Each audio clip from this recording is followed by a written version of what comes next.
Oh man, I was editing that video on my wrong account. I edited my own one. Oh, we're so saddened about that. No, that's such a shame. I'm gonna post it on the post credit scene. Obviously. Oh, yeah, no. And I'll delete it. I'm gonna keep posting. Let's keep going. Who's got the most amount of screen time? You now got more energy than that. You'll give up. Yeah, T. I suppose on my own. Come beat me, like. Yeah, fair. Yeah. Yeah, she would have as well. She would have as well, to be fair. We had a post-credit scene podcast, 14HQ Original Lovers of Film, TV and Theatre back in the studio. Yes, we are. Today, we've got a really interesting episode today. We're going to look back on the last couple of years. It's been a really turbulent, up and down year for film and TV, but we're going to hyper focus on movies today. I'm going to talk about some of the best movies over the last couple of years. But before we do that, we need to find out how everybody's doing, how everybody's mental health is. I don't really actually care. I'm just doing it for the sake of the show. So it's something we have to do. Yeah. Charles is in the building, so shout out to Charles first. Shout out to Charles. Back to non-league on that, yeah, just lobbing giving keepers the dinky me dinks, bro. It's mad. Come on, man. How are you, bro? Yeah, not too bad, man. Everything's all right. If you can't hear Charles as well, he sounds like he's got a little recovery from the flu, though. Yeah, a little recovery from the flu. Cause Sounds like a lemon and ginger sort of situation. I need the honey. Yo, have you ever tried a hot Lemon. toddy? What's a hot toddy? Okay. It's a freaky stuff. Oh, Yeah. yeah. No. oh yeah. Up the Yeah, bottom. go on. Nope. Hot water, lemon, ginger, honey, and 2 shots of whiskey. Okay. I'm a whiskey man as well. So Yeah. that Truly? that one's moving me. Gets you where you need to be. Is Who it gave you the flu, by the way? change of weather, Yeah, so It went from political 15 degrees to 5. So, Sure thing, buddy. He was around some John Deans at the Gala, though, so... Yeah. Hey, the Gala, fantastic stuff. Look at the smile on his face. yeah, look how happy he is. Confectionery colouring. everywhere, left, right, up, down. Quinabella white and black. Yeah, everything. Everything, all flavours. Yeah, chocolate milk. Crunchy as well. Some caramelly in there, yeah? Yes, sir. Oh, come on, man. Yes, sir. Hot mocha in that, yeah. I'm alright though. Everything's okay, man. Everything's okay. Charles, tell the boys that Friday you and me obviously went to go kickball, yeah, and I scored on Rigo. Do you want to go? No one believes that. Pass Do the you know microphone what? back to kids. He took it there. He tried it What still. position do you play? He's a striker, you know. Up top. You're like a target man. Yeah. Yeah, you look like a hold-up man still. Arms in front, like, Yeah. get off me sort of thing. Yeah. Yeah. Guys, I done the Rigo, the flick up thing, and then On the turn, on the swivel, I said, yeah, Bottom you corner. got that one in your locker, yeah? You got that one in the back pocket. Was everyone shocked? no, not like shot like yeah. What the? They were like, oh. I was like, No. Charles was so surprised. He was like, "Oh, you had that in your locker?" Damn. Charles, I scored like 5 goals. Yeah, he did. Got a couple goals, man. Loud He's me, bro. greedy, innit? The fact that he hasn't said this part yet, that's a big thing to say. He's clearly doesn't want to say it for a reason. He scored 2 bangers as well. Nah, Bangers. Huss played well. I like playing ball with Huss. We played ball back like uni time, so we're going back 10 plus years now. We got a good relationship. I know exactly what he does. I know exactly where he's gonna be. What type of player is he? He's a hold up man, striker. He's got an eye for goals. Oh, greedy, innit? So for me, What, both feet? yeah, bro, he can finish off both feet. Predominantly right, but can finish off both feet if he needs to. You get me? Header, yeah. Get me aerial prowess and that. Channels man or more centrally? It's defo not channels. I'm the channel man. Okay. I'm channel 1, 2, 5, ITV. Yeah. You play second striker? So with him, I can, because he's the target. So I'm like, all right, cool. I can play off him. I can go here. I can run a channel 1, 2 off him. Like, you know what I mean? Soda taps out the conversation. But quickly. you've But like I seen owe me playing, huh? you, I don't play because I said to you at some point last year that I was going to take you to a game. I played Remy for like. It's going to be an Arsenal game. Okay, cool. Same team. But yeah, I think I Remy played a few haven't times. forgot. Okay. We will be going. Also, Remy's team signed me for like a couple games. Yeah, this is before I went to uni in that year, and then I scored on my debut. I like if he chipped the keeper, and then I got a red card the next game. Mad. That sounds like me. Yeah, never played again. but bro, they didn't ever like call me back. So yeah, it's a little. Kiz, how are you, mate? I'm all good. When did you realise you became a film bro? I've always been film, bro. Oh, here we go. When did you realise you're film He bro? was born into it. Fake film bros. I'm not a fake Fake film bros, There's- fake freaks, fake fans. He was born in it, moulded by it. No, I'd say around 2015. Interesting. What film would you say made you become a film There Will bro? Be Blood. It's the first slow film that I watched, and I was like, wow, I actually Do you like think this film stuff. bro films have to be slow? Yes, Yeah. because they need to be pretentious. Yeah. And you need to be able to tell everyone. hey. No, you need to be able to tell everyone, yeah, it's really slow, but it's not about the story here. But actually, It's it's about the build here. It's actually, about, that's, you know what? She's actually describing the film incredibly well. 'cause that's how they sound. Sounds like Interstellar. I remember when she was There we go. describing Lord of the Rings the one time. That was incredible. That was incredible. She's like, 3 hours walking, of walking, walking. walking, and you know what? As in That 3 is hours what they'll of film. walking, right? Which is, yeah. That's what 3 I hours was of so walking. upset with For the that. next You all 5 said, yeah, fair enough. I know. Bro, I zoned out for 5 minutes. I just think about it. I was like, nah, she's fully Yeah, right. she's right, bro. They just walk around. Have you but guys yeah, seen 2015. Indiana Jones? I always seen the one Not with since I was young, so I couldn't tell you anything about it. Bro. the most recent one. That's what I Have you guys seen Big Bang Theory? Yeah. There's an episode where Amy ruins Indiana Jones because she says that Indy plays no role in the actual film, okay? Because whether he was there or not, at the end of the film, the find the relic Yeah, and then right Wait, because like he what doesn't. movie is this? Indiana Jones. Yeah, There's not. Yeah. Thought it was a jungle movie, boy. It actually is, but yeah. they're But in there as well. But like, but she's absolutely right because if he's not part of the film at all, they're still gonna get there, still gonna get safe. He's just prolonging it. Do you know what I mean? And it ruined everything. And yeah, it was peak. But like, that's how it felt like when you said they were freaking walking. I went, Yeah. Yeah, you guys didn't fight for The anything. film's a hike.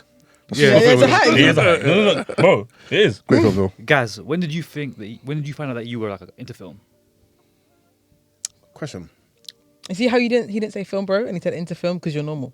There you go. Nah, he's fun, bro. Now. He's not a film, bro. Am I a film bro? You're not. Yeah, Nah, right? you're Film not- bro's a you're not slur. film bro. You don't think I am? No, you're not Is film it? bro. No. Is it a slur? It is. It's Yeah, that's what they use very against much me. so, yeah. Oh, sorry, my bad. Why the hell would it be? Why the hell would it be a nice thing? It's calm, innit? It's fine. But is this film, bro, on your bio? Yeah. Ironically. Nah, it's cool. I Silly one, innit? didn't know it was a slur. I thought it was like just like a person that has like elevated opinions about Elite film. taste, you know. No, it's when you have a fake elite taste That's about crap. film. That's crap. Oh, And you go out of your way to be like, oh, I love this about so it's the like film. the like of that film. What? What? Where As did much that come time. from? No. Okay, cool. Not even close. Yeah, My like they're in God. different rooms. What you're talking about? Like something. no, Hey man. Guys, Give him some examples of film bro movies. It's like if you like a film because everyone else likes it, or not everyone, or everyone who is supposed to like it, you're supposed to like a film. It's a film that you're told you're meant to like because of everything but enjoying the film. Yeah. Everything but entertainment, the cinematography, the story, and you start using words that you never used. But Yeah. don't we do that all the time? No, because you mean it genuinely. The way you describe Avengers, yeah, a non-film bro would describe it that way. That's what you are. Yeah. You're the other slut.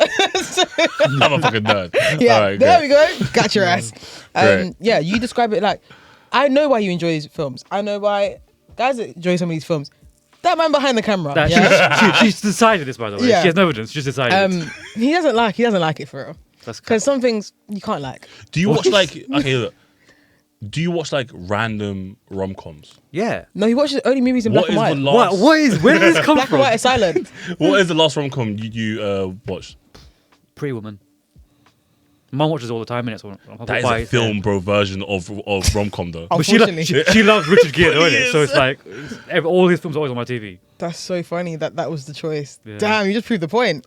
You know it is because it's the last one I saw. I was like, I Yeah. actually wouldn't go out my way to watch a rom-com though.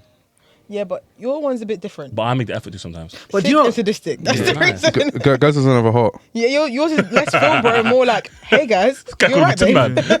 Yeah, people kept asking me who broke your heart. It's like, no, just You are missing out though. There are like, rom-coms. Crazy Stupid Love is great though. You would love. He's just not into you. No, You would. You would. It's a good film. It's like if you love Crazy Stupid Love, you would love that movie. Crazy Stupid Love's great. Huh? Crazy Stupid Love's great. No, but he's just not into you. It's a better version. It's not. It's the original It's really ensemble not. cast. It might be. actually. It might be original Hey guys, that, it's but it's the not better. original ensemble cast. Yeah, it is. It is. Go back and watch it. It's got every single alien. And also, yeah. Sorry, I was reading a really interesting tweet this morning, and this is how I felt for ages. Yeah, that all these male actors, yeah, fighting to be like so serious constantly is the reason we have no rom-coms, because no one wants to be seen as someone that does rom-coms. Yeah, we truly blame Matthew McConaughey. Yeah, he is actually the first person to really do that. He's got no, like, these guys haven't got range because they fear that having range in rom-coms means that your female audience doesn't validate you as an actor, and that's actually a bigger problem about like tween But cinema it was- and female but audiences. It was and stuff. true between 2010 and 2015. But it wasn't actually true. It's just that a decision that film bros came together, not even just you, but actual film bros came together and went, if you have a predominantly female or young audience, Yes. you can't be serious. And that's a problem. No. So the problem with that is not necessarily film bros, it's who gives out.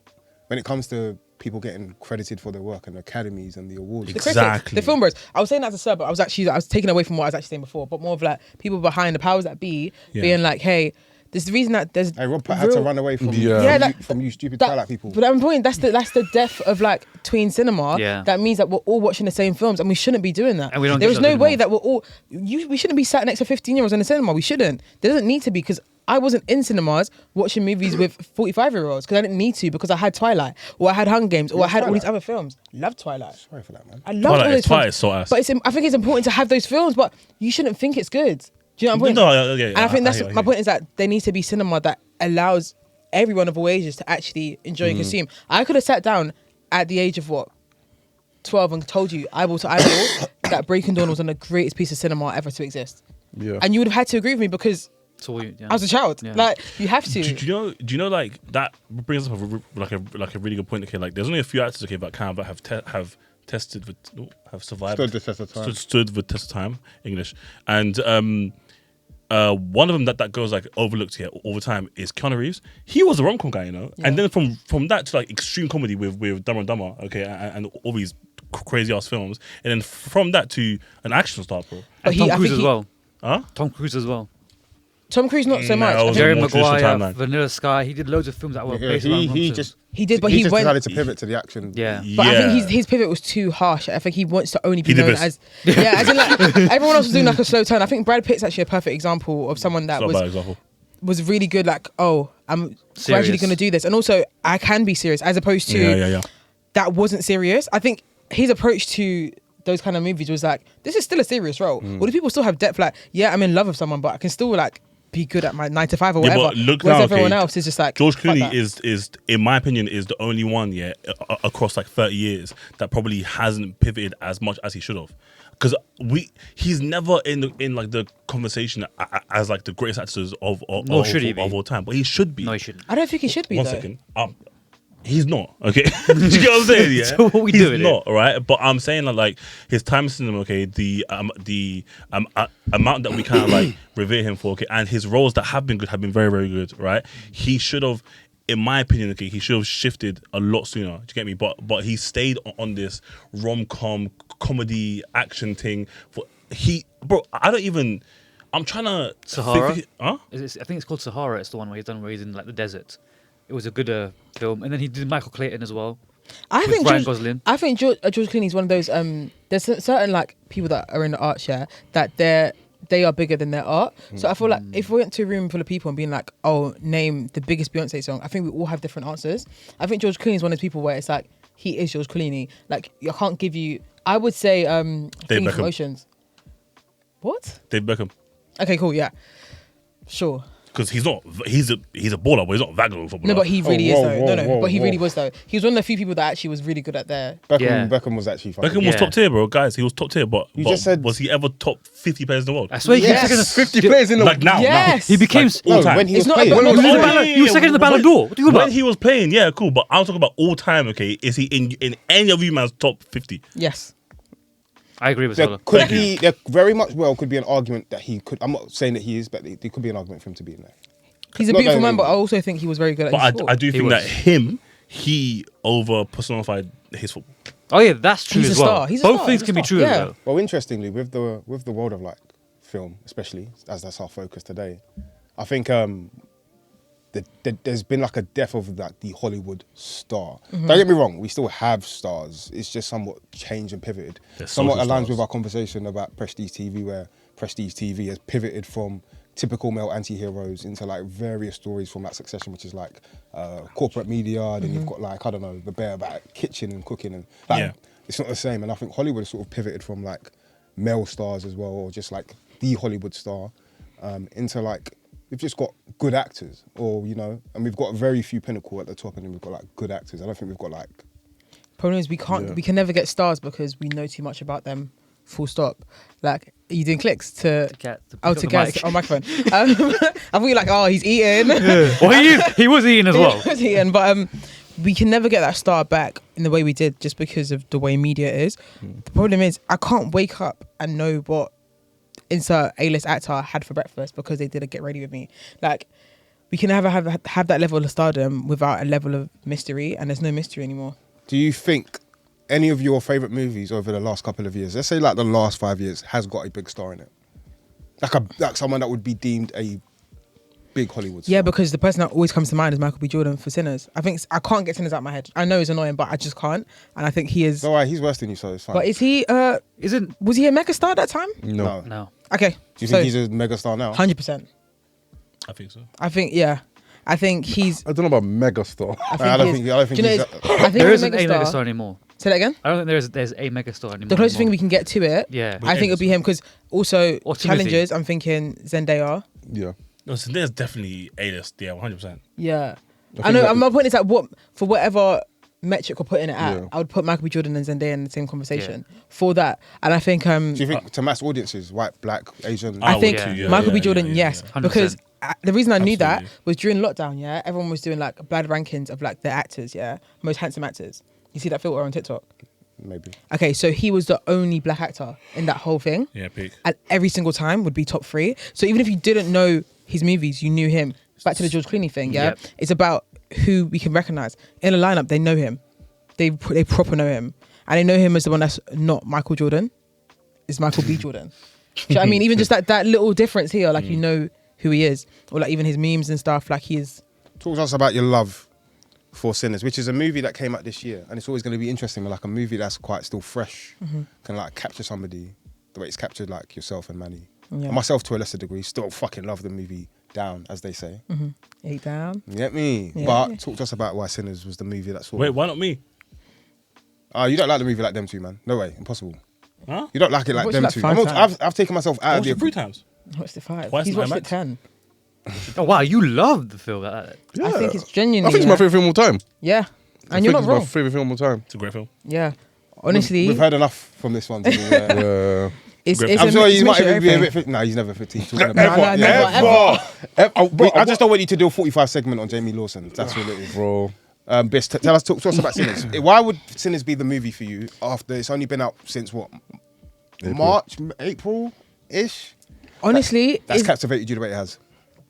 you know, I hate to bring it back to you, but back to the feeling thing about cinema. Yeah, after I watched it, I was so ready to conquer the day.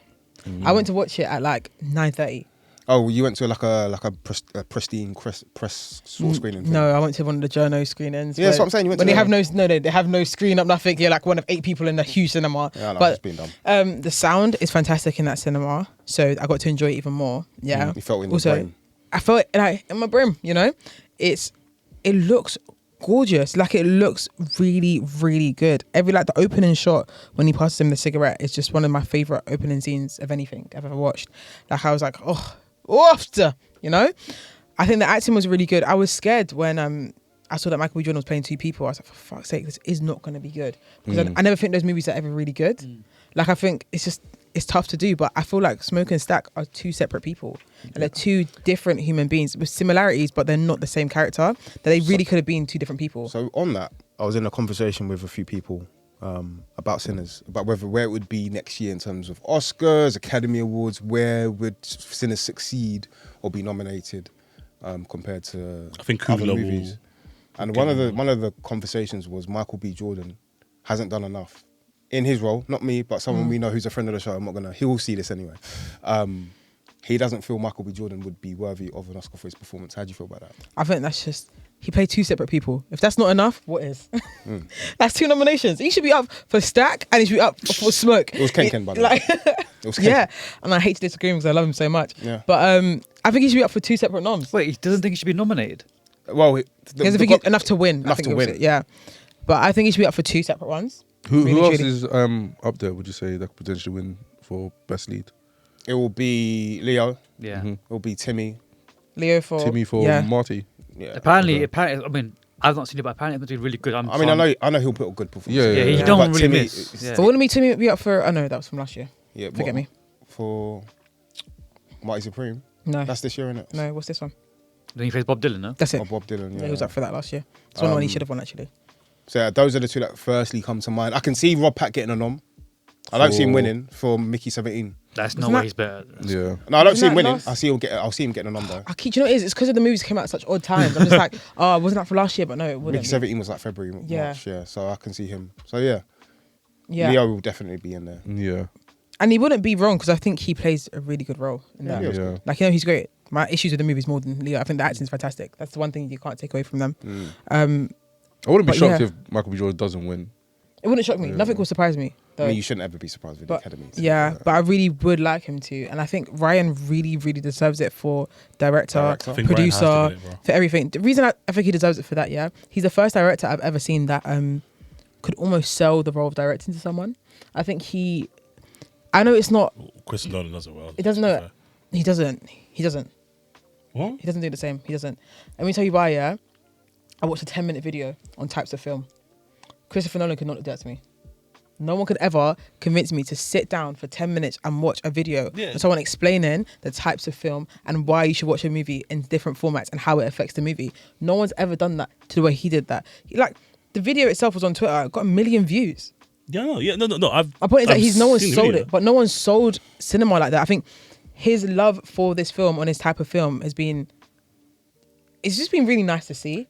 I don't think anyone's enjoyed a film that much. I feel like the difference between them as well is Nolan, to some degree, doesn't have to. The name of Nolan sells itself because of his track record. And that's not to say Coogler doesn't have a good track record. Yeah. We could talk about Creed, Fruitvale Station. We can talk about Black Panther as a franchise. But the name Christopher Nolan carries so much weight. He probably needs to do... His name does a lot of weight pulling. Yeah. Whereas Coogler still knew that due to the premise of the film, due to it being a mainly black-led cast and a black-led story, he has to do the weight. He has to do the pushing. And I think he did that, and I think it works super well because Yeah, people have gone out to see the film in the formats that he wanted them to see it. yeah, and I think it's really interesting that a film being put out in that format was received that well. And everyone's now saying IMAX. Yeah, and IMAX. I've got IMAX fatigue, guys. You guys aren't Ryan. Go back to the drawing board. Go get some actual modern cameras. Stop trying to be him. And it's crazy for me to even say that because is Ryan the first to do that? No, but I associate with him so much now that when I see something that's like best in IMAX or should be seen in IMAX, I'm like, you fucking beg. You guys think you're Ryan? You ain't Ryan Coogler, but I'm like, he's not the Oppenheimer first to do it. was like a Hey, was like a I don't big give a fuck. IMAX push. Yeah, I I mean, mean, one. Yeah, Because of the book. But Nolan's always been a big advocate for IMAX. Yeah, no.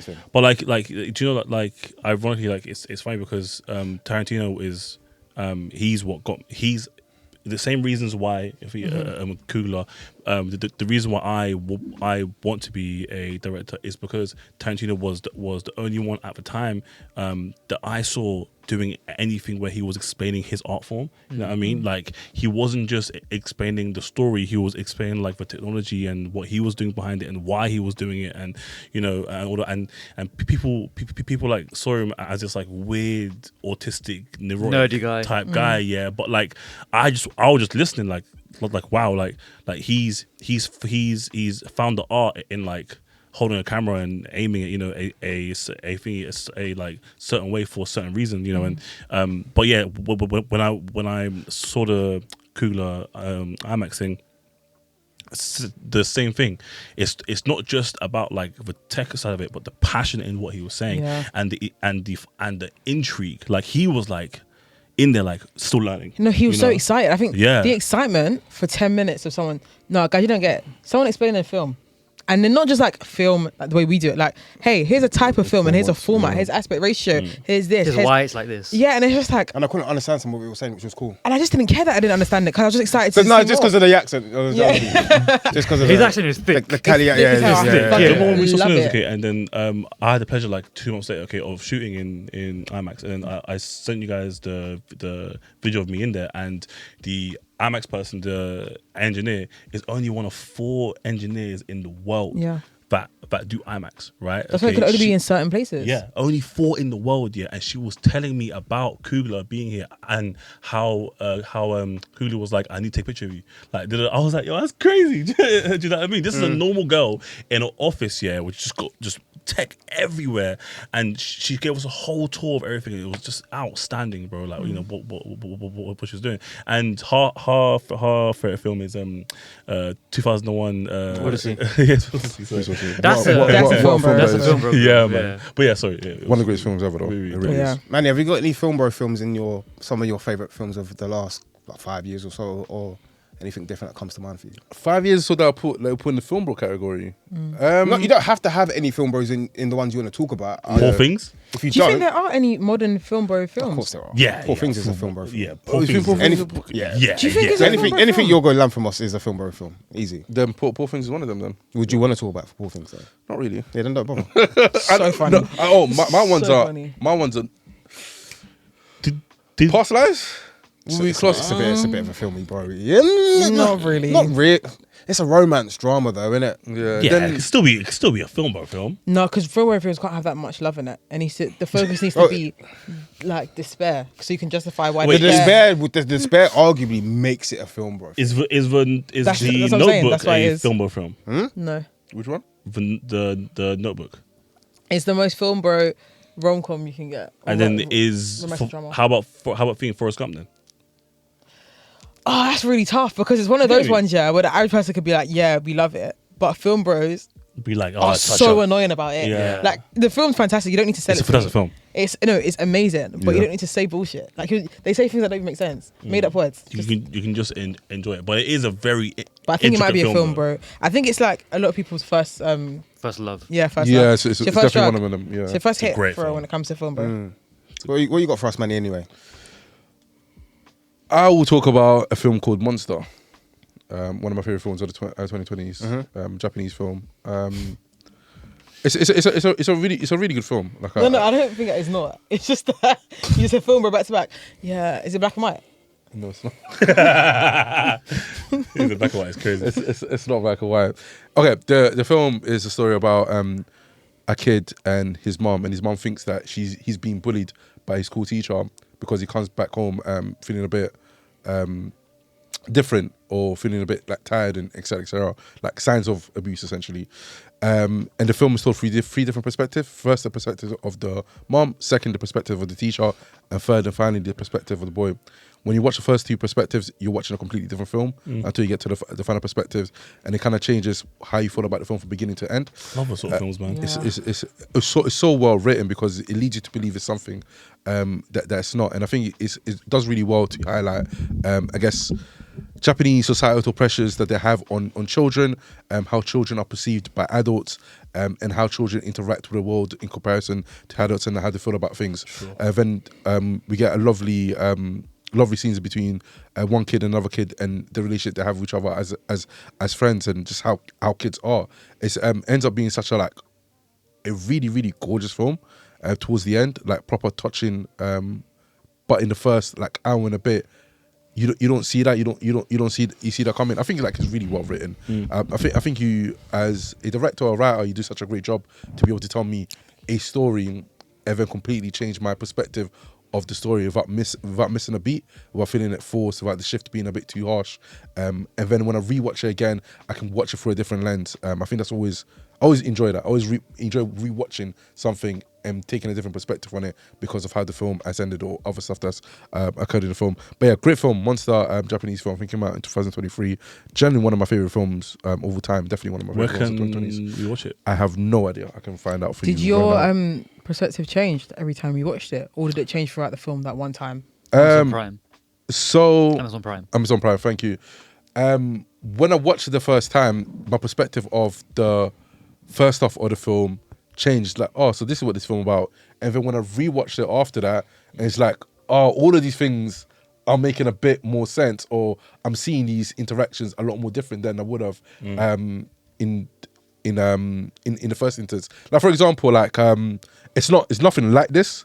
Just to make it clear, but something like Shut Up and Dance with Black Mirror. Yeah. Obviously, when you find out the real, the end of what Kenny's been doing, his interaction with that child in the restaurant, in the restaurant, Crazy. is completely different now. Yeah. To me, like, Yeah. it's Night and day. Yeah, it's a completely different interaction based on what you know towards the end of the film, and then get a similar sense with this film, but not because of something on those lines. But yeah, man, great film. I love it. I implore everybody here to watch it.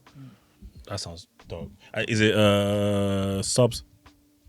It's in Japanese, so you have to. You have to watch it in Japanese. Like, Oh, every cool. foreign film you have to watch it in. Like, There's Yeah, no- no. there's no I don't English. watch dub anyway. No English subs. Yeah. sorry. I hate that too. Okay, dope. What you got for us, Huss? Oh, for me, I have to go with the Holdovers, man. Yeah, The Holdovers. Well, that was one of mine as well, so we can do a. Yeah, let's do it, my boy. Yo, you have to get another like, one though. I think I watched it with Oh,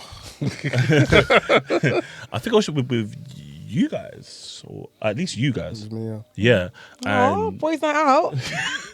January 2024. yeah, and I Oh came my out gosh, of before I came into your life properly. You was already there. yeah. I wasn't there properly. Yeah, You sure. was on the pod. No, I wasn't there properly. You done the episode Because yeah, you would have invited me. Oh no, it was literally We Are Parable. yeah. Okay. They hosted it because we got the film late as usual. in the Yeah. UK. Yeah. I didn't watch it Um, with you guys. No, you guys you watched were- it before me. Yeah. Yeah. But like I remember coming out of that film and I was like overly excited, just like talking to the guys like, yo, oh my god, like I really like enjoyed that film, and it was, I think it's one of the most simplest films I've ever watched in my whole life. Like it's not like a deep plot line, you know, it's not overly layered, you know, but it's so beautiful in what it does. Number one, it is underrated, a visually stunning film. Okay, It's gorgeous. They shoot in like the mountains somewhere, right? Or like, I don't know. I think it's set in Boston, but they would have I filmed. think Boston's the city part of it. I think they're New in, England. New England, yeah, stunning. Oh my god, stunning. Okay, and the the main character, it does his first film, right? Dominic Sessa. Yeah. He was outstanding as well. And then like the I think the best support or co-leads I've seen in a very long time. It's an extremely emotional and personal story. You know, it's a relatable story for a lot of kids that have kind of detachments, you know, with their parents and stuff. And the way that it was directed as well was my favorite part of it. Like the parallels between the kid and his teacher. Paul Giamatti. Yeah, was absolutely breathtaking. Like it was obviously just like a mirroring of both of them are 90% the same person, you know, but it just at different stages of their lives, and each of them are showing each other what they can learn from each other, you know, and it's a beautifully told story. And yeah, I would please guys watch that film. Yeah, still on Disney Plus, isn't it? It's on Netflix as well. So it's on Netflix now. Yeah.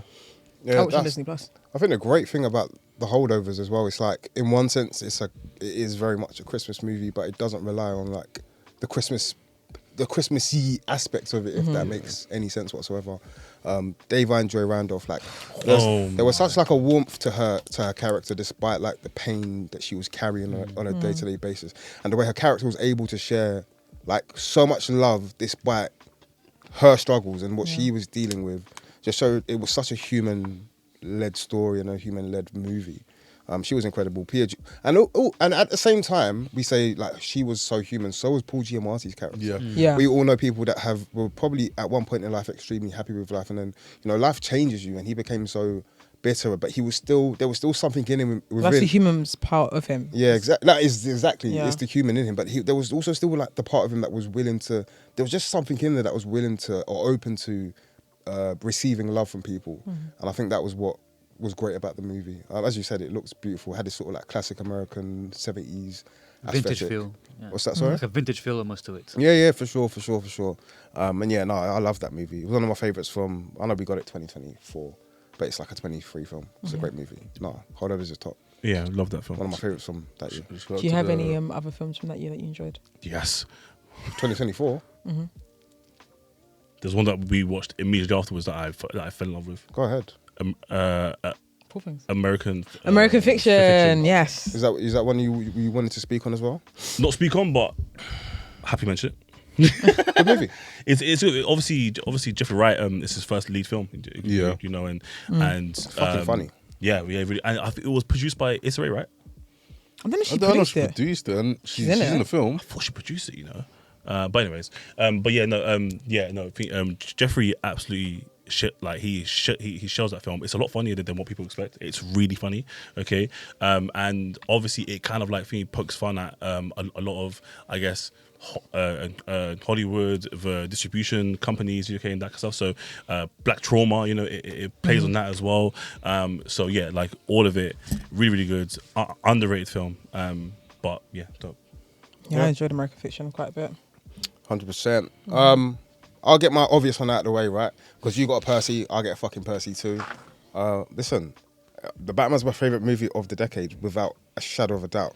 Now, I was going to think about, like, should I talk about Dune? Because I thought, see the interesting thing? Because the interesting thing with Dune, and we can maybe talk about Dune 1 and 2. Dune 2. Dune 2, yeah. This can be yours, but we'll talk about. And the reason I think Dune 2 is really good, and the reason why I still think you should watch it, it changed my perspective of the first one completely. Yeah, you're right. Why do you guys all keep saying this? How could a movie change your perspective of the first Oh one? Oh my god! Because And I went back to watch the first one after the second one. I was like, Do you think it's better now? the first one is a slap. Biss, you have to watch it back to back. Yeah. You can't like you have to watch it back to back. It's people, because obviously we weren't alive back then, okay, but like people that like got to watch Star Wars when it came out, okay, when they were like upset with the first like 2-3 films, okay, and then got to see like how it all kind of tied together, they went back and said this is the greatest franchise of like all time. Do you know what I mean? And if you look at the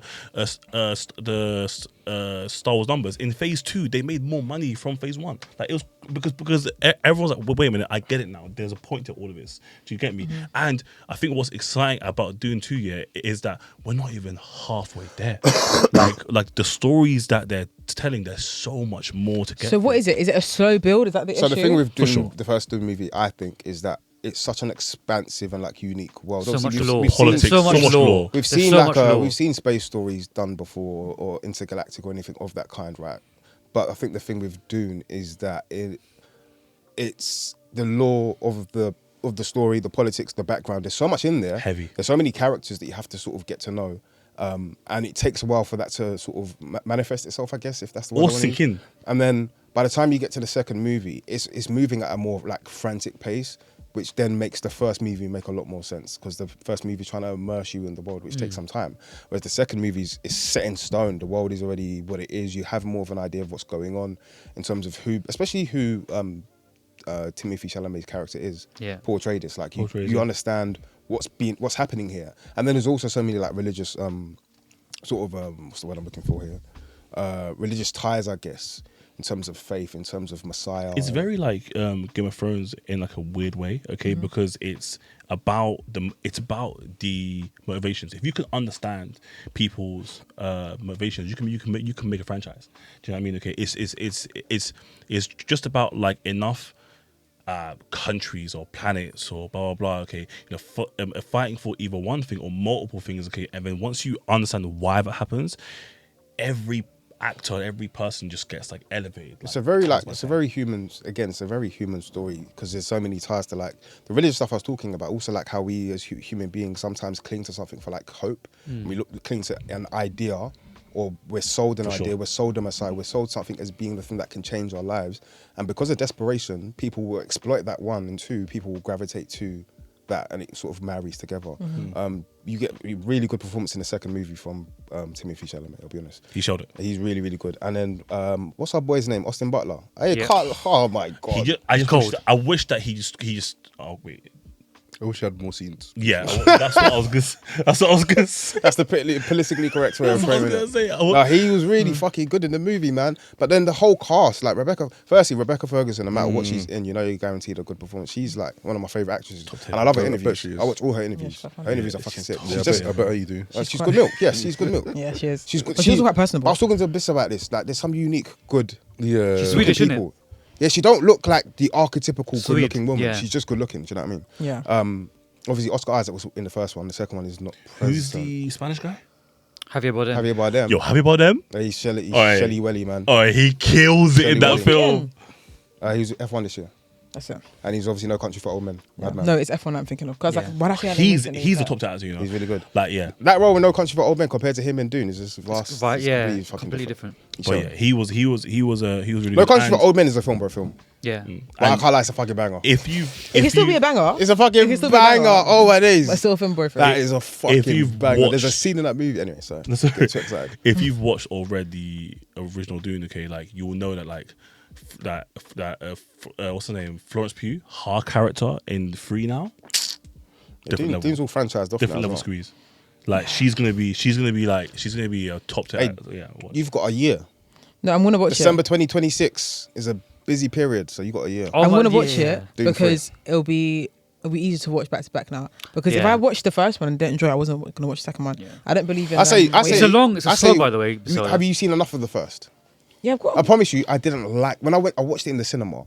I was fucking like, what the fuck am I watching? Didn't Understand like it. what's going on. Didn't understand I was it. legit- I'm I, like, felt- yo. I felt dumb. I felt like, what's wrong with me?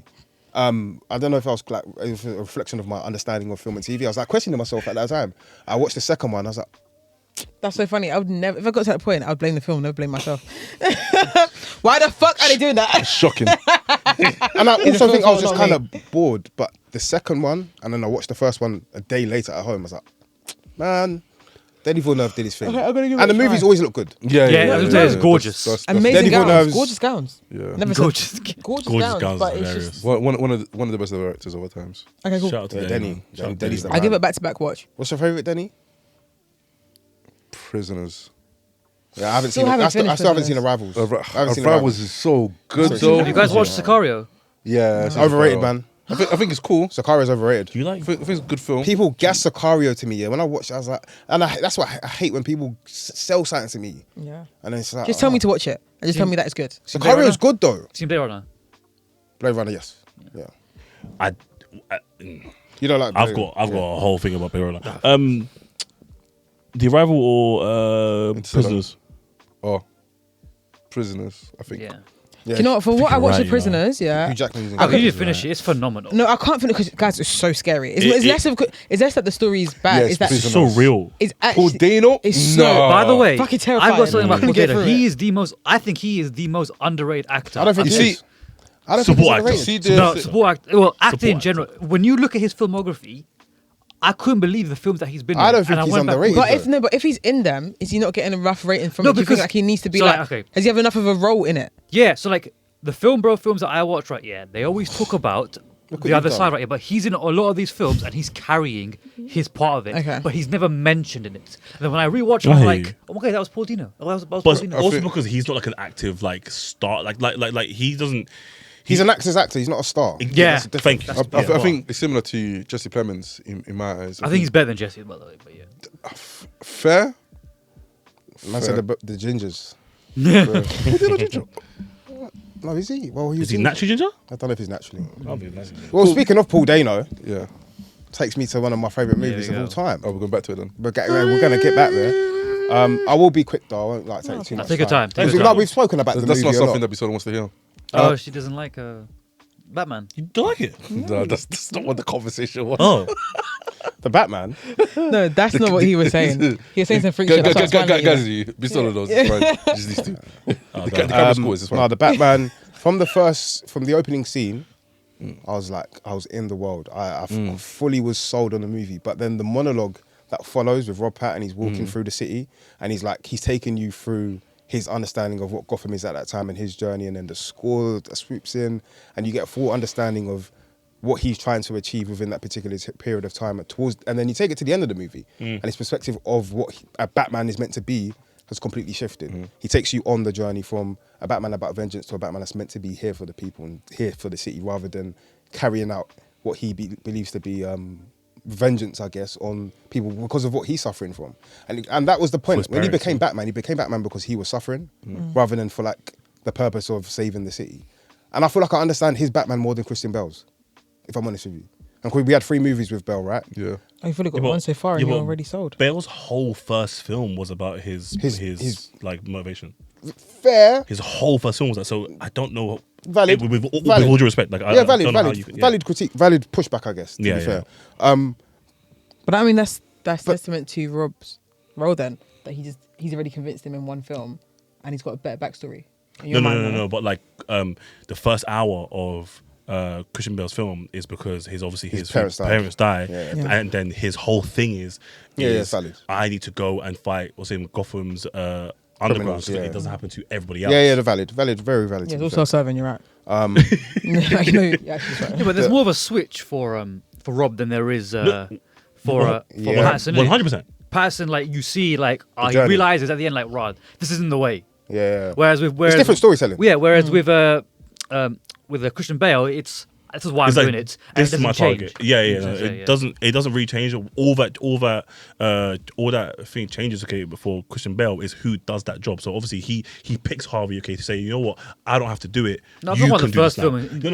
No. I'm just saying that like whole journey. Okay, do you know what I mean? But yeah, no. Rob Pattinson, the best thing like about his Batman was how he was two different people by the in that film, you know, and it was outstanding. Do you know what I mean? And that's only a 2-year-old. But It's more of a Batman movie thing. than it is like a what's this? What, Bruce Wayne movie. It's like there's I'd say it's like 70-80%.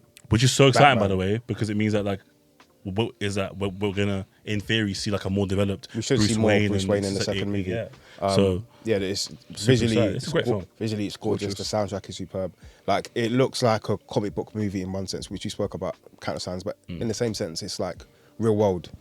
And that duality is like a really interesting duality to find in a movie where you can make me feel as though I'm in the comic book panel in one sense, but then I also feel like I'm in the real world in another. I love some of the way they use lighting and fire in that movie. That red scene at the end. They use a lot of color in the movie to evoke emotion. This scene. Yeah, that scene is peak. Having it on hand. The car chase scene with the penguin. I think Gotcha! And he flies through, and then he looks in the windscreen. Oh my days. That's a good car chase scene. no, that might be top What's 5. a bad one? Not a bad one, but the one with the gassing up the. Oh, you don't like the one battle after another? Yeah, man, I think it's okay, man. Yeah. Yeah, so. Sorry, but the car chase scene is not that great. I don't Out of all the chaos scenes in that movie, Bro, that's there was the so many great that's chaos not- scenes. There are so many good ones. The ones That's not when really a he's, chaos scene though. I think it's meant to be. I don't think it was meant to be. It's tension. Nah, nothing. No, nothing will actually beat the moment where he's going into the house. My mum's trying to load up the gun, and what's Leo's character called when he's in the house? Bob And he's- Ferguson. yeah, and he's like trying to sort out thingy. Brother, why are you reading the comic books, bro? Yeah, Yeah, but yeah, the color. And yeah. Back to what you were saying. So that's No, I was going a cinematography is little- just gorgeous. The lighting, the way they use like color and lighting to evoke emotion to tell the story of Gotham. Because what I always say to people about the Batman is the darkness tells you that in one sense Gotham's doomed and there's no hope for the city. But then they use a lot of color and lighting to say there's still hope for the city, and the hope is shown at the end when Batman still, when Batman finds himself, I guess, and he decides that vengeance isn't the path he wants to go down. But yeah, I love that movie down, as they say. Oh, I actually he needs to think doing that as they say. He's I'm supposed to doing say it. If you haven't I realized, actually think it's the only Batman film that I've seen anyway. Okay, that actually shows real hope in Gotham, because the Christian Bale series, all 3 of them, it was like villain, target, get done, cool, right? Yeah. And whereas they concentrated, as I think you guys said time ago, was Gotham was the third lead in this film. Do you know what I mean? It's fucking gorgeous, man. Yeah. So like, And they gave us the penguin afterwards. Are you mad? The Penguin was insane, That actually. whole world, that is the best outside of gameplay, because Arkham Asylum Arkham's cold. is cold. Arkham's cold, Outside yeah. of gameplay, it is the best Gotham that we've ever seen. Yeah. 100%. Bitch, you want to give us a movie? I'm gonna have to have a little think about it. Okay, was it this year we watched it? I feel like time's gone so quickly. Help me out with that one. Which one? Tornado. It was this year. Interesting. It was this year. Honest to God, yeah. When I went in to watch it, I had no expectations. I knew Tim Roth was in it, so I was kind of like, and I just finished watching Lie to Me for like the 5th time. I was like, oh, I'd love to see him in something else. Like, why not? Yeah. It's a very weird film. Yeah, and I went there with literally no expectations. The And film itself, Do you think like the free food and drink helped? I wasn't burst.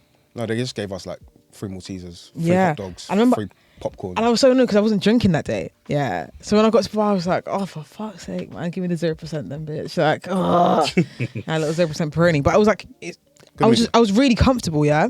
I really like that cinema, even though I hate when cinemas do this thing where the screen's higher than you. Yeah. I'm not a huge fan of that. But again, the atmosphere was perfect. Sit down and watch the movie. And there's no real dialogue for the first 20 minutes of the movie. True. And There's not, yeah. it's one of those all happens in one night, all happens in one day type of story. And I just really enjoyed it. I thought the acting was really gay. I thought the acting was really great. Sorry. It can be gay as well. Freudian slip. Yeah.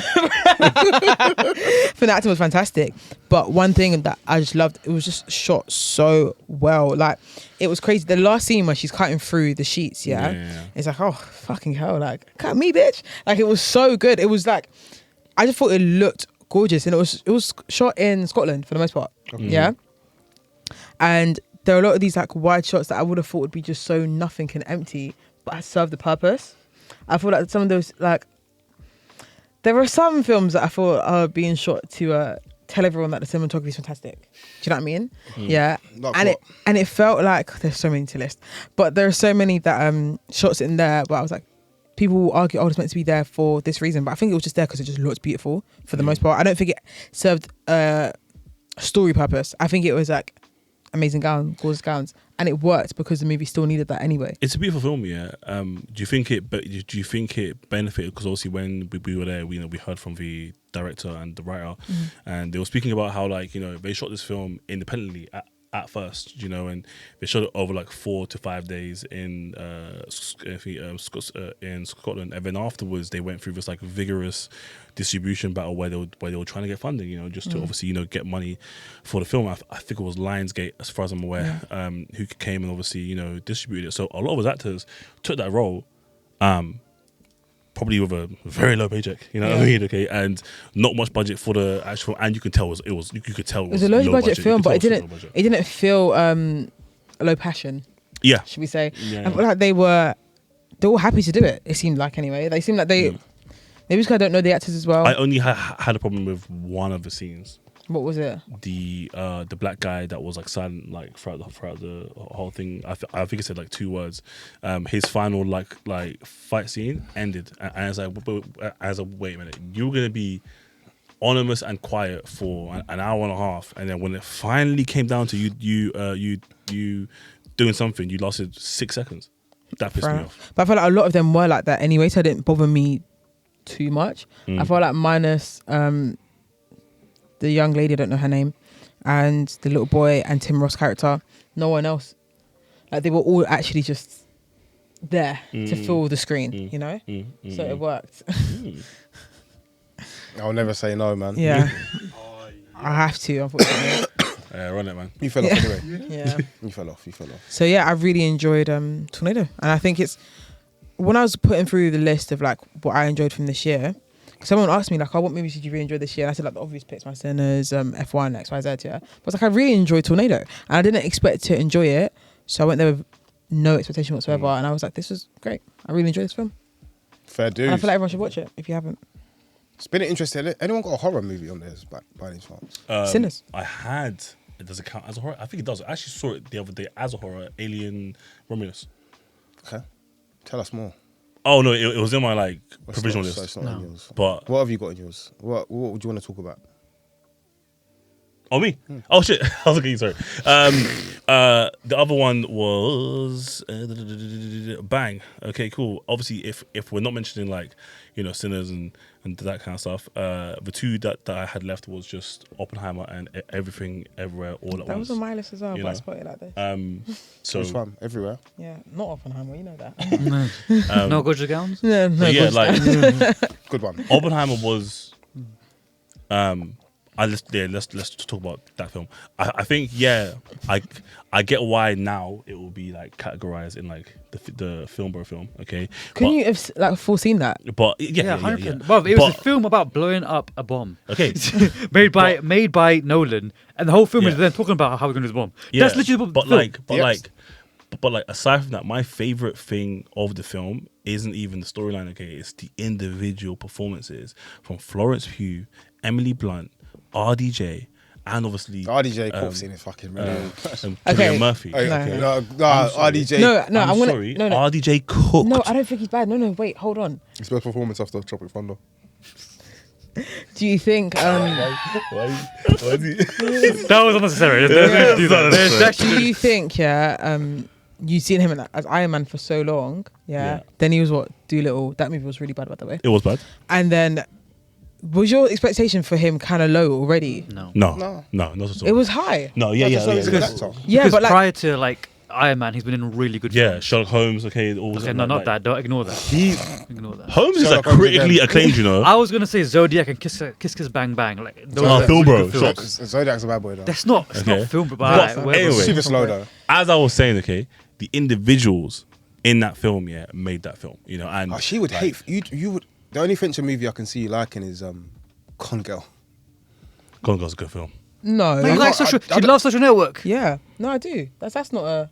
No, but Fincher has like a style in it, like slow burner. No, but I do crime. like her slow burner when it makes sense for it to be that slow. I don't think slow burner should be the only selling point for this film. Gone Girl's fantastic because it's a slow burn, but I don't think it's that slow though. But it It's- really is. Nothing happens in. It's Gone not Girl's that slow. Gone Girl's It's a really not that long slow. film. It's a long film, but It's it doesn't long- make it slow. Yeah, but it's long because it's so slow. It's because the first thing that ever that happened, yeah, her going missing basically happens in the first 20 minutes. But it happens so quickly, we need to uncover why. Because for all we know, Shorty's gone. Why is she gone? And it takes us a good 2.5 hours for us to see that it's her that did it. So it is a slow burn. That's my point. Batteries there. Sorry, guys. I was going to talk over it, but you. Sorry. Have you seen Seven? Yeah. 7 Deadly Sins. No, No, Seven- Based on Seven- what they Brad are. Pitt yeah. and Morgan Freeman. Yeah, 7 Deadly Sins. Yeah. It's about 7 Deadly Yeah. Sins. Yeah. So she's seen a lot of Fincher films. Yeah. I You don't know know, me that well, that's but yeah, crazy. but yeah, You do, that you know film me better was outstanding, and people were boycotting it because of like the ethical Yeah. thingies, like, you know, sources of that film, and they were saying why should we sympathize with Oppenheimer, but it's like that's not the point of the film. And even Cillian Murphy was like, that's not the point of the film. Like it's like, don't feel sorry for him. Do you know what I mean? But it's us showing you what he could or might have felt or should have felt in that moment. Do you know what I mean? Problem with stuff like that, yeah, is that people boycott these films because why should you feel bad for him? Number one, yeah. But then he goes, oh, you shouldn't be feel bad for him. But who is creating the story? Who's telling us the story? Whose lens is it coming from? Do you know what I mean? Because it's still like there's still an air of sympathy for him or like understanding or reasoning with him as opposed to cold hard facts. And that's the problem with those kind of movies, is that it's really hard to retell what atrocities happened prior because someone's gonna retell the truth in a certain way. Do you know what I mean? Yeah, but then that's the difference between like a documentary and a feature film. You Yeah, know? I get you, but again, I'm not saying that they're right or wrong. I'm just saying No, it's yeah, difficult I hear you. because there's kind of movies. Who's telling the story here? Like, I can guarantee there would be movies in Nazi Germany telling them that, yo, these people need to go, and then, but that's all you knew from that time. And Of it's course. like, I was just telling you what happened, but it's like that's actually not what happened. But that's just Yeah. what they were telling you at the time. Do you know what I mean? Yeah. So it's really tough. Is when it comes to those kind of movies. Is the point? Yeah, trusting audiences to be able to compartmentalize, Yeah, it's difficult. which is that some people can't do. Yeah, truly, I can't do it all the But time. then anymore. that's kind of still. Should we stop creating? Not saying No, should you stop keep creating art doing because it. people can't compartmentalize because they can't process one story being one thing, and then him being a human being who might have done something that's been disastrous for the world, but at the same time had different emotions that led him towards that path afterwards, beforehand, etc. So Yeah, like obviously, like I think we're all kind of over like the slave movie era give me now. more. Do you get me? Sorry, Okay, sorry. but like you know, people that have problems with Django or 12 Years a Slave. Okay, I'm like, bro, these are great films about sad moments in history. I know that Django was like myth and legend, but like you know, like these are sad moments, but it doesn't mean that it can't be put onto, you know, and I feel like people learn things from those films. Do you know what I'm saying? Okay, and they don't even have to like fucking learn anything. Okay, they can sit there and just enjoy it, cool, safe. But they're beautiful films. You know, they are, but that's the problem that people learn from films. I know that's not the intention, but I people hear do. you. I hear So you. they're going to go away with thoughts and feelings. It's kind of how, what I was kind of saying about the whole one battle after another thing is that, yes, that's not the premise, not the only premise of the movie. That's not the only thing, but it's really difficult when that is a huge highlight from it because it takes away, oh, he can't be racist because he was fucking black women. But it's like, actually, Yeah, do you know what I mean? That is just, is that kind of view on it. Yeah, no. Of But yeah, course. another movie I had on my list. she just took over for Manny. Oh, was it you? Manny? I've only done one so far. I'm Guys, so it's spoken sorry. a while. Keep going. I've been chatting away actually. I'm It's having fine, a it's lot of fine. fun right now, you know? Yeah, I like It's it. a really cute episode. I'm gonna do that thing and go back to another foreign film. I know. The I'm gonna size. talk about a film called Society of the Snow. It's a film about a Uruguayan. Oh, I know this. Pure Yeah. racism already. Well, Paraguay, Uruguay. Oh, are you saying duality? Both. No, it's Uruguayan fight. Because countries similar names right next to each other. Yeah, Uruguayan Uruguayan rugby team that were traveling from Uruguay to Chile. It's on Netflix, right? Yes. Yeah, it was on Netflix, and the plane ended up crashing. So 4 of them ended up being in the Alps, standing in sub-zero temperatures. I was gonna watch this. How is it? It's fucking one of the greatest films I've ever watched. Literally one of the greatest films. It's a survival film, and it's one of the most kind-hearted film that you can make by showcasing people at the brink of death and people that are dying. Like desperate. So good. Like desperate. Like really, really. Yeah, but it was so human. One thing that happens in the film is, as you can imagine, they're stuck in the Alps for like 40 days on a plane, so there's not enough food. So cannibalism is involved in the film, but I've never seen a depiction of something of that nature being made in such a kind way, in such a way community. Damn. In the letterbox with the reviews, there's a woman that made a review for it, and she talks about how one of the people that were on the plane crash was, I think, one of her parents, one of the aunties or something like that. So some of them survived. And she just she made like a long review just talking about like saying thank you. Like, this is such a human way and a kind way for you to portray these people that were stuck and had to survive. And it's such an emotional review that she left behind. But it's such a great film. It's so well acted. The characters in it are like a joy to be around. It was great getting to know these people and seeing how they will survive. And again, man, one of the most human stories that I've seen. And it's a story about community, the story about what human beings are capable to do under the most difficult circumstances. Yeah, man, really shot really well as well. You can imagine the Alps and the snow in the background. You can do so much with that. Yeah, great film. Go on, Bis. I've gone for an animation, actually. Oh, let's get it. Shout out to... No, because I feel like I speak about that all the time. It's a One Piece. Yeah, how did you know? Yeah. I went for Soul. Okay. I really enjoyed Soul when I watched it. Soul was cute. I loved Soul. I think there are always like a bunch of or like 1 or 2 animated movies every couple of years. I'm like, yo, this is one of the greatest movies ever. 8 down. Put 8 down. Incredibles 2 did that for me. I was so like reluctant about the sequel, and I was like, oh wow, this is so good. Then obviously you got Inside Out 1 and 2 did the same for me, and Soul did it because I went in there again with no expectations. And the movie's about death, and I feel like it approaches death in a really interesting way. And I think it's such a childlike yet human way to approach death, and it's just really sweet and lovely. And it's just looking at how eternity looks for you as a person. I'm actually not drinking, but thank you. So I'm just gonna hold it. No? Okay, cool. Yeah, it's about how like the afterlife looks and what you do on Earth and how that affects you later in life. It's a nice movie about accountability as well. I just think it was really good, and obviously there's not much dialogue in it for the first couple of parts because he doesn't really speak. But I thought it was just such a good film, and yeah, I want everyone to watch Soul. The fact that no one's mentioned Across the Spider-Verse is crazy. Oh, it's your turn now, isn't it? Then go on. No, I've gone a few I don't think we're even doing. I think we're just. I think we're just going right now. Yeah. Guys, go. I have to have my notes because of the cast. The Ballad of Wallace Island. It's a movie I've spoken about quite a lot. Yeah, you saw this year, right? Yeah, this year. So me and Ken got to watch it. Fucking beautiful film. Is it? So it's got stars Tom Basden, Tim Key, and Kerry Mulligan. She's great, man. Again, another one extremely underrated. Yeah, she's really good. Her like when you look at her films, See, great, I agree man. with you on that one. I've actually got a film that if you don't mention, it's about her. It's one of her films that you need to mention. It tells the story of a lonely millionaire who's living on like a remote island, and he's a big fan of this music group, duo who used to be a couple and they split up. And he books the couple separately to come to the island because he's a fan of them, right? But I also think he's got this thing of where he wants them to get back together, not just as a duo, but as like a couple. So he books them. Don't spoil it, please. I'm not going to spoil what happens, yeah. So he invites them onto the island. Yeah. And it's so awkward for like the first 15-20 minutes, like in an awkward funny. I don't know if you've seen Tim Key in anything before, but it's like he's kind of like a quirky, awkward comedy kind of guy. So the first 20-30 minutes, it's like funny and awkward, and I was like, is this just going to be the tone throughout the movie? And I was really worried. But then it sort of finds this like real human emotion as the movie goes on, and you get to see the idea of this lonely millionaire who's trying to find comfort within something that he knew from the past. And he's also somebody that's like lost a lot in life. Yeah. So the whole movie is really about camaraderie, loss, friendship, partnership, togetherness. It's a beautifully shot movie because it's like it captures like the landscapes of the what am I looking for? Yeah, it captures the landscapes of like the island itself and the mountaintops, and it's beautifully shot. The score comes in at really like apt times as well to like sort of coincide with the story being told.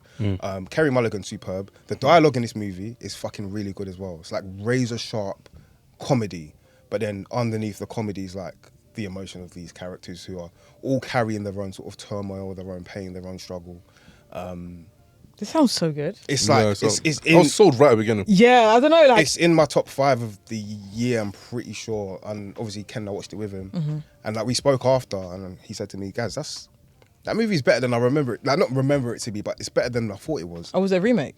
No. As in, it's just because obviously we watched it together and we said, "Oh, the movie's good." Yeah. And like 2 days later, he messaged me, "Gaz, that movie's like really good." I was like, "Ken, that movie's really good, bro." Yeah. Yeah, no, it's so heartfelt but so simple. The premise is like, you could argue any of us could have like made the premise of the movie, but the way it's written and what happens in the story and like the human nature of it, it's really fucking good, man. Like it's funny but heartfelt. I love a simple storyline. So simple. That's just like, Bad people, yeah. It's so simple. Yeah, man. The on-screen chemistry as well between all 3 of them. Kerry Mulligan's, she's just a star anyway, like an actor star, right? But yeah, the other 2 are really good as well. And I had a feel-good feeling to me after I watched the movie. I was like, oh, man. you even smiling now. That's so Yeah, sweet. man. Life ain't too bad after all. Aw. I feel like we mentioned Oppenheimer, but Worry no me Barbie. sometimes. That's insane. Cool. What'd you say? We mentioned Oppenheimer about Barbie. God, Oh, yeah, we can move on. Anyway, I got one. talk to me. Anatomy of a Fool. I knew Oh, that was yeah, coming. Let's you know? double up, bruh. Yeah. I thought that was the one you were talking about right at the start when you said like, oh, like that's the one that I wanna, like that's what I thought was your, like your film bro one. No, I don't think Anatomy of a Fool is a film, bro. I don't know. I will I say think it this is. though. yeah, Oh, you didn't like it I'm as gonna much, vomit. I'm gonna vomit when I say Well, this. why is Anatomy of a Fool a film, bro? No, it's not that. In hindsight, that movie isn't bad whatsoever. Talk to me. Oh, man. It's because it was in French, innit? That's what you didn't want to read. Yeah. That day, I shouldn't have watched that day because I realized it wasn't the film. It was actually me that day. Oh, God, I apologize twice. Did you Vomit. just not like the main guy in it? I didn't like anything about it when I went that day. I went there. I went after radio. I was kind of tired. Got my Chinese. I was like a minute late, so I missed the first couple of minutes. Yeah. Just the 50 Cent bit. Pardon? It was a PMP. Yeah. You missed the part where PMP is playing. I catch the end of it. Okay. So I've watched it and I've been like, what the fuck am I watching? And I look up, I'm like, you're studying fucking English. Are you joking right now? Yeah, so that means I can't eat, so I can't eat and read. Yeah, so I'm like, oh man. Bad day. Okay, so I'm eating. And I'm like, oh, okay, focus, looking. And I'm like, this isn't that entertaining. And that was my issue. I wanted to be entertained. And as opposed to the movie actually being good, watched it again. Netflix. The movie's quite good. It's really good, isn't it? It's really good, isn't It's it? a bad boy movie, man. It's just not entertaining, but I still talk about that. It's Well, not- I somewhat disagree with that Yeah. though. I don't think. I find, especially the courtroom scenes, some of the most entertaining, one of the most entertaining things I've seen in a movie for quite some time. The courtroom scenes are so full of tension, and that lawyer is an absolute dickhead. Yeah. Piece of shit. He's a fucking arsehole, but he's Yeah. doing his job like superbly. Yeah. Cross-examining, finding out the truth. And the thing about the movie that I love is that layers reveal themselves as time goes by, and you start to find out more about individual characters. You never know the truth. Yeah. Doesn't Yeah. tell you the answer. Doesn't Yeah. tell you who's done what. It's a whodunit with no answer. And I kind of And like you can make that. your own conclusion as to whether this person did it or not. And I love that about the movie. And there's the scene in the kitchen between husband and wife. Anyway, Manny, you can. I think that's one of my favorite acting scenes of fucking of- incredible. of It's the really good. It's fucking I incredible. think Sandra going off in that kitchen, the build up. bro. It's just like I think because it starts off in the courtroom, and I think they're discussing it, and then I think we hear it first because they're playing it, and then we get transition into the to actual see it. video. Yeah, I love the way, like the back and forth in that part. Yeah, It was so good, and I feel like because that scene highlighted both of them as individuals, that they're both kind of pieces of shit. Oh, they're yeah. terrible Oh, people. horrible. They're The- such shit. They're the- both as equal as each other. Yeah, It's they should what it feels like. not be together. It's obviously And clearly their a son, mismatch. it's fucking up their son as well. There's a son Yeah. as well. And, I don't think he was in the scene, but they mentioned him. So don't mention him or something, whatever it was. It just like it felt like drama. That's Yeah. what it was. It's so much drama in it, and you can just appreciate that. Man. She's terrible. No, she's a piece When of I think shit. back to what she was doing in there. Yeah, No, she's she's a a piece piece of of bad shit. human being, man. She's a bad human being. So So is he? No, they're both shitty people. But that's what I like, bro. Like I like when you're able to depict people as like we're human beings. We do shitty things sometimes. Sometimes we can be shitty people as individuals, and sometimes you'll catch us in that moment. Does cheating count as a shitty person? 100%. 1,000%. Just checking, just making it. Yeah. And in that moment, we just caught them both being shitty people. It doesn't necessarily mean like by default it's a shit person. But in that You've done moment, the shit things they things, done, yeah. you don't do shit things. And I feel like the acting in was so brilliant. Like I can literally just go back and rewatch that scene over and over and over again. Obviously the use of the PIMP song, I thought was such a great song choice. Yeah. Because I think like it added to what the film was about as well. Like in terms of her feeling a bit there's like a bit of a disconnect between her and her husband because she's doing well, he's not. There's a bit of misogyny within that in that song being played. Like you're purposely playing that song when I'm doing an interview for some for reasons. Yeah, his ego couldn't let go of his ego. Couldn't let it go, man. And shout out the son as well. He done his role really well. It wasn't in that many scenes, but the scene in the courtroom Scene. where they're trying to say that your mum did that shit. What's the movie? I think it might even. I know it was on Netflix at one point. They took it off Netflix. It might be on Prime now. It's on Prime. Oh, It's on Prime Video. Yeah. It might be on Prime now. That's how I It's watched it. a great Watch film. my TV. It is a flipping great I film. might watch that man. on my Christmas break. No, watch it. Do you know what movie I really liked that felt quite similar during number 2? I've watched it. Oh, Dune was Nicholas good. Hoult. Yeah, did you like it? Yeah, I loved it. That's Did Clint. It's Clint. Well, it was going to be Clint Eastwood's last film, but it wasn't. Did it not feel this similar to Anatomy of a Fall? Like the whodunit kind of thing. Yeah, but the who done it on like you don't. Obviously, in during number 2, you know that he's done it immediately. Yeah, because the film isn't about uncovering the truth; it's about how we're trying to hide the truth. Yeah, And can we uncover it at the same time? yeah, and it's like it's just. I feel like the same tension I felt, and when I say I wasn't entertained, I got the same feeling for during number 2. I don't feel like I was meant to be. I feel like I feel like a detective. I feel like I'm trying to uncover things. I'm not trying to be like sit here. Because And be things are revealed over time. Like they go back to particular moments of that night Yeah. to tell you. Like layers are unpacked slowly but surely to let you know what happened and how he ended up in that situation. Yeah. Because you don't have the pieces aren't. Although you see something, Yeah. the whole piece of the night isn't together But it's- immediately. Yeah, but I got the same feeling. Nicholas Holt's great as well. I think it was fantastic in it. Nicholas Honestly, one of my Holt's favourite films. He's a good actor, man. Yeah. It's a good movie. That I think Clint Eastwood has directed since, but he was supposed to be like his last. If it went out like that, that would have been great. I loved that film, man. Good film. Yeah, no, Juror 2. Watched it on a flight to Zimbabwe. Juror 2 is a good one, man. Any other closing films you want to go out with? Judas and the Black Messiah. Was that Top film. 2020? When was that? Claude Tyrone as well. Then you might as well Yeah. throw that in there. That's an amazing film, Tyrone. I It got think me that next. is such that's a really. Do you know what? good That film. annoys me how it Sorry. doesn't get I talked thought about you as guys much. banned it or not? No, Huh? he's not. It's I feel like you guys it's a hated fight. What do you No. like? It's an amazing No. film. Who hated it? I think Jason hated it. No, he loved it. So who hated Someone it? hated I it, but hated hated it. it so You much. hate they Claude I Tyrone. hate No, because you were so loud. I I felt like didn't- everyone hated it. That's No, why. I didn't watch it at the time. Okay. No, Yeah. Jason did hate it because he wrote the fucking review for it. Yeah, I think it's cold. you and It's cold. Jason like because I think Bisola was talking about it. Because was. I It's put it as cold my film. favourite movie from that year. Yeah. I stand by it. Because at the I time I think didn't watch it, so I wouldn't. What year did Yeah. it come out? I mean, It was it alright. came out in 2020. No, it's a really good film. Yeah, it's, as in, not alright. yeah. No, no. It's a really good It's film. not just kind of 2023, alright. yeah. It's actually one of the greatest movies I'm actually gonna ever say. Let me tell you why, because I put it as No, number one. take it. So I put it as number one for movie of 2023. Yeah. And I You did, stand yeah. by it. I feel like the way it was shot was fantastic. I love the premise.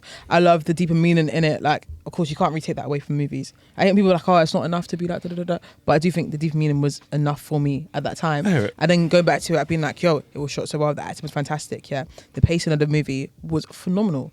Like there was no time wasting there. Like it's like we need to get through this. Like and like even them, the 3-man shots were always really cool. I like there's one particular scene where they're in the chicken shop. Yeah, and then seeing everything happen. Yeah, and then the way, so for basically sure. it's like it kind of pans out, so they're kind of like really close to them, and it just gets wider and wider, and then we're just Okay. seeing the chaos behind them as it happens. I think the movie was fantastic. I'm actually surprised you didn't like it. Do you know what's so great about the film? Not once throughout the film, I was questioning who the hell is Tyrone. Yeah, Yeah. you didn't give a flying fuck. not once. Until we get to the last scene, that Tyrone is that you? It's like, oh yeah. Might go rewatch it, man. Such a good movie. Yeah, I might give it a Watch it rewatch. again. Give it a watch. I think a film that you lot should check out as well. It's called Promising Young Woman. Carey Mulligan. It's about I'm not say without giving it away. It's a film about like something happens in her past and how no one believes her and like how she tries to get revenge for it. It's phenomenal. It's phenomenal. Who else is in Revenge it? story. It's also Alfred Molino, Adam Brody, Yeah, Jennifer Cludy, Bo Burnham, I think his name is. because I know it was on the list of like, one of the best female revenge movies. Genuinely. Yeah, So I didn't think I'd like it. I watched. I went like, right, this is amazing. I want to watch it. Why not? I got one more for you guys. No, please, not just one. Give us more. Blink twice, man. Oh, Okay. So Was that, do you know that was ominous again? But I couldn't tell if it was this year, That was last year. even though that didn't mean anything. But I was just like, For a directorial debut, Zoe Kravitz Smoked it. hooked, man. she did cook. Visually, it's a feast. Yeah. Channing was cold. Channing was like viscerally evil, but Yeah, like man. there's a because he's a good looking chap, right? You initially like It- you know he's bad, and that's what I like. You know when you It's know someone's creepier, bad, by but you the still way. buy into like Yeah. oh, he's got a bit of charm about him, so maybe he's not so bad. And then slowly but surely the layers again reveal themselves as to like who he is, and you learn more about like the way the movie is it's a critique of celebrity culture essentially, and the way like we perceive celebrities to be heroes and they're great people, but really and truly there's a darkness and there's like an eroding layer within them where there isn't much humanity within that person, especially men within entertainment as a whole, I guess, rather than just film. It's like entertainment and men and the way they use power and they use finances and they use money as a way to like lure people in and then take advantage essentially of everyone, women and men. Because I think one of the guys was also like lured in there under false pretenses, right? You know the younger kid. Yeah. Remember? Yeah. Because he was going to get like a role in a film, and he was just gassed to be there. Yeah, and then because when he woke up, He was getting drugged as well because he didn't know what's going on. Yeah. But then I like that because there was a good critique from Channing Tatum in terms of like when they finally wake up and he's like, oh, but I didn't do anything. And Channing Tatum was like, yeah, you didn't do anything. That's the problem. You literally did nothing. He did nothing. You saw what was happening. You did nothing. Yeah. Which obviously is another critique of it's a people choice that, you made, right? Yeah, You still made the choice, even if you didn't do anything. You made the choice not to do anything. Zoe Kravitz was film. great. Obviously, like I wouldn't say it's my introduction to Naomi Aki generally, but like like on the big screen because I hadn't watched Whitney before. Have you watched End of the Freaking World? No. So that was my basic. It was essentially my introduction Go and to watch her. her in that. And Season 2. she's fucking really good, man. One of my favorite shows. And my babes is in there as well, Adria Arjona, man. Smoky, man. But firstly, let me take away the lens, the gaze thing. Yeah, she actually performed really well. Yeah, she was fucking good in the movie. Performative ass man. Let me take away the male gaze for a second. You're so Let's take away the gaze thing. You know what I'm saying? She performs really, really well. The dual role between her and Naomi Aki's character was really, really good as well. It's a beautiful movie.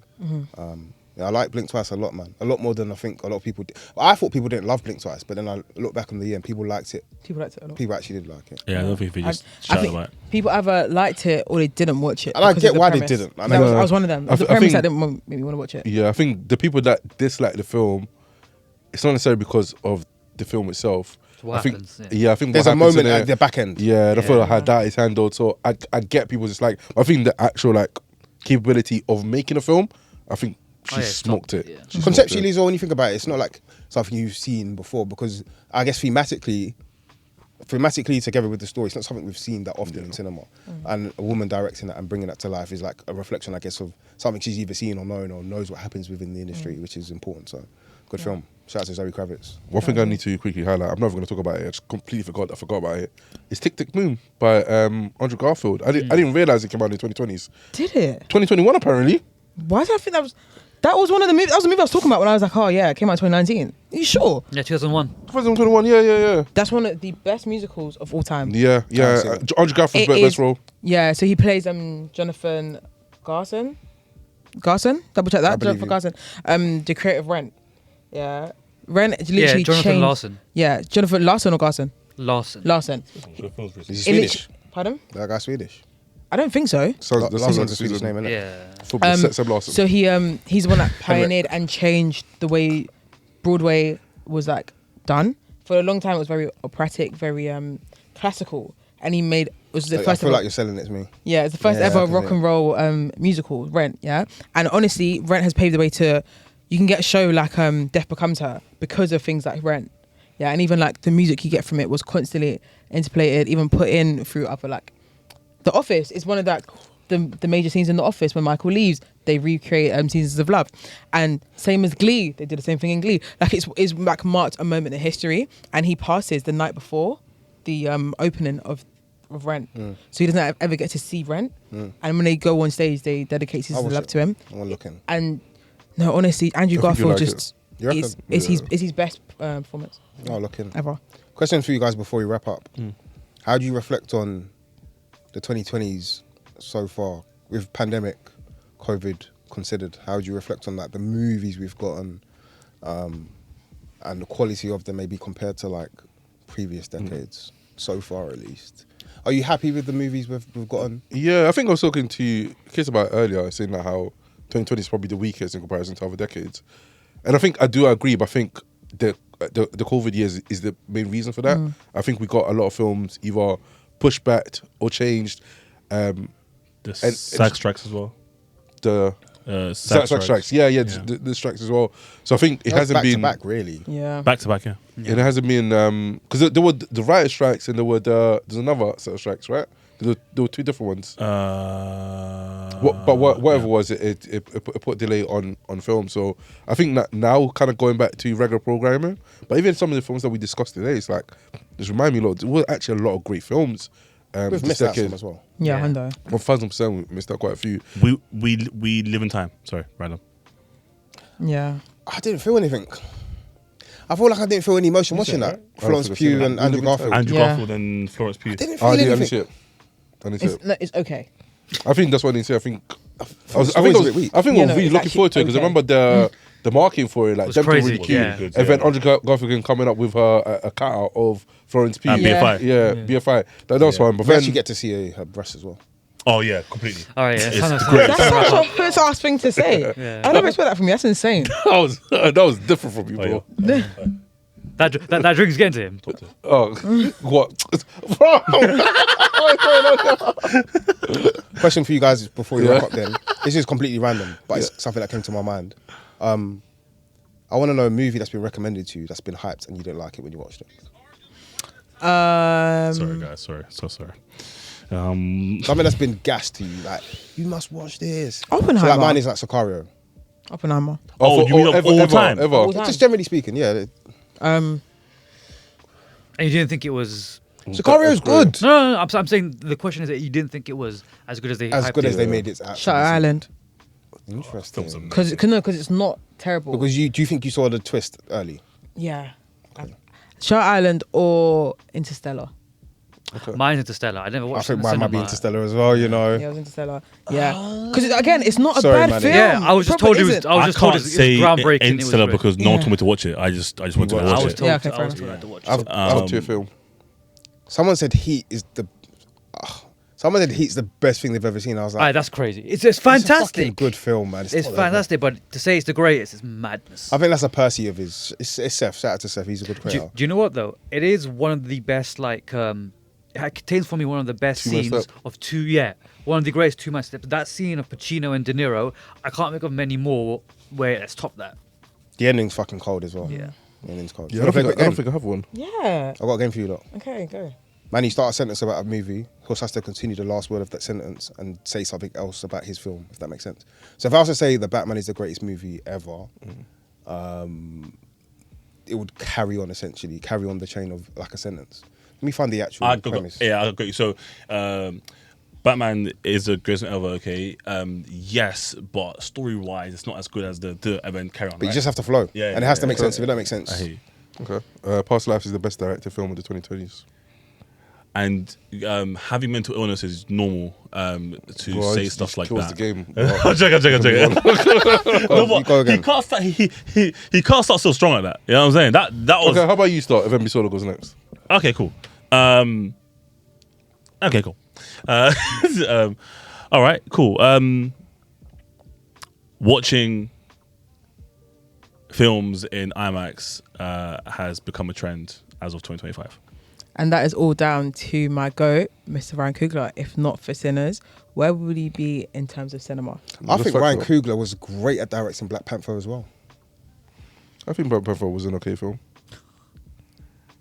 I think Manny is racist. And do you know what? I'd agree with you. No, redo that. All right, cool. I think Black Panther is a good film. It's not one of my favorite Ryan Coogler ones though. Okay. I think that Black Panther 2 was a lot better than what people expected, which gave me more respect for Coogler as well. It was a harder story to tell, for sure. I think it was a harder story to tell, mainly because they didn't recast Black Panther, and I think that should have been done. It's a shame, obviously, the passing of Chadwick, but A they lot should of have done people that. say that Damson Idris should have been taking over the role for Black Panther, but I don't quite see it. I don't see it. Especially after watching Snowfall. I kind of want Damson Idris as Black Panther. I wouldn't be mad at cannot lie to you. Really? I am not mad at that show. Give me Damson as Black Panther. Sorry. Yeah. Do it. Maybe it's just me because in F1, like I shared previously, like I thought he was good. I didn't think he was great. You know, in F1. However, I do think that David Johnson would be a better fit. Have for you Black seen Panther Snowfall? if No, he I'm was- so sorry. Can we pause this game? Wait. What Have you seen Have you seen Snowfall? No. Well, then invalid. I think David Johnson is just an absolute wild card. You just went anyone black and British. You didn't even try and you didn't even sort through anyone. I'm so Damson serious. Idris. If not that, John Boyega. If not, No, See John Boyega, I haven't actually seen him in They Clone Tyrone. So I think I'd like to see him in more films outside of Star Wars than to decide what I think. Woman of him. King. Had you not seen that? He had a You have very, seen that? Yeah, fuck, I've seen it. he had a very small role in it though. He had a very small role in it. Yeah, but he had enough of a presence. Sorry, this is not even the game anymore. Yeah, it's the But he game's had- done. He had enough of a presence, is my The game's point. done, alright. It's been a bit of a random episode, but it's been a good one all the I same. enjoyed that actually. Yeah. Shout out to Charles in the building. Shout out to Kiz as well. We had a post-credit scene podcast. Shout out Yes, to Manny. sir. Yes, shout out sir. to Huss. Biss is in the building. Yes, sir. Jason's Yes, sir. working away. Yes, sir. So Love shout you, out to Jason. Jason as well. Oh, okay. And that's the post-credit scene podcast over. And out. Mwah. But. 80. Fuck. Hi, I'm Lashana Lynch, and you are listening to the Post Credit Scene podcast.